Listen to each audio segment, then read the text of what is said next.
Hello everyone, I am Ruiz and I am going to continue discussing the lesson. So after doing the first draft, such as choosing a topic, generating ideas, writing the first draft, peer editing, and revising, it is now time to work on your second draft. In your second draft, you are going to, of course, write your second draft and proofread your document afterwards. So, once you have made the necessary changes in your paper, you can rewrite it legibly. But, there are instances that on a process of rewriting your document, you may think of more changes that you would like to make in order to improve your work. Now, if that happens, do not hesitate to continue revising during this step. Writing takes time and you may come up with a lot of thoughts, so take advantage of this stage to keep on improving what you have done so far. So, after the writing process, it is important to also proofread your work. You should go over it carefully to see if the language sounds correct and if your message is clear, complete, and understandable. Then, after proofreading everything, submit your paper to your teacher. Next is using your teacher's feedback.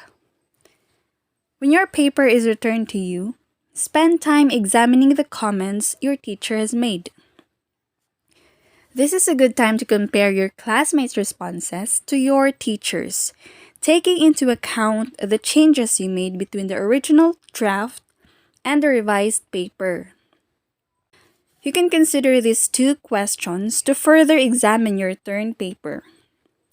Number 1, did you improve on the parts of your original paper that your classmates encouraged you to work on during the peer editing stage? Number 2, did your teacher comment on the aspects of your paper that your classmates did not comment on? So in this examining process, you also have to keep in mind the ideas you and your teacher had in common about each paper and the comments that your teacher made that you missed. Okay, next is keeping a journal. This is still under the second draft. So for a moment, reflect back in time.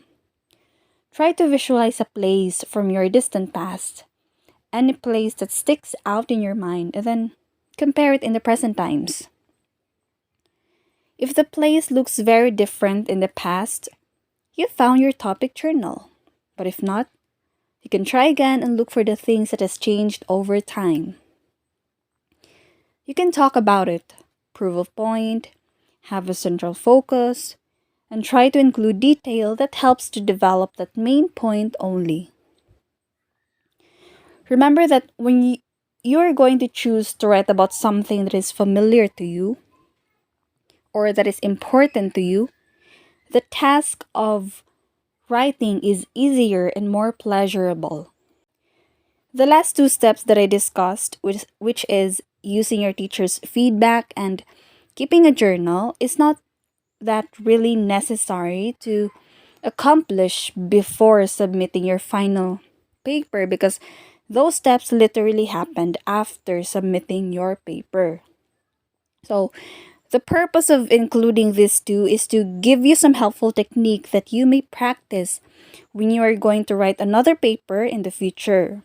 So at least you will know what are the things to consider next time and that journaling may help you to come up with a very interesting topic. Moving on, let us now talk about the seventh principle for designing writing techniques, which is techniques should be as interactive as possible. In this principle, you have to make sure that approach to writing instruction is interactive and learner-centered. For example, you assign your students to work in pairs or in groups to generate ideas and to peer edit. So, do you guys remember in the first draft where the students are allowed to ask consultations and feedback from their classmates about their written paper? That stage is called peer editing, which is a great approach to make the writing activity more interactive and learner centered. So, to have an interactive writing activity, the class may also do a group collaboration, brainstorming, and critiquing. Alright, that ends my part, and the rest of the principles for designing writing techniques will be tackled by Miss Trisha Cabatania.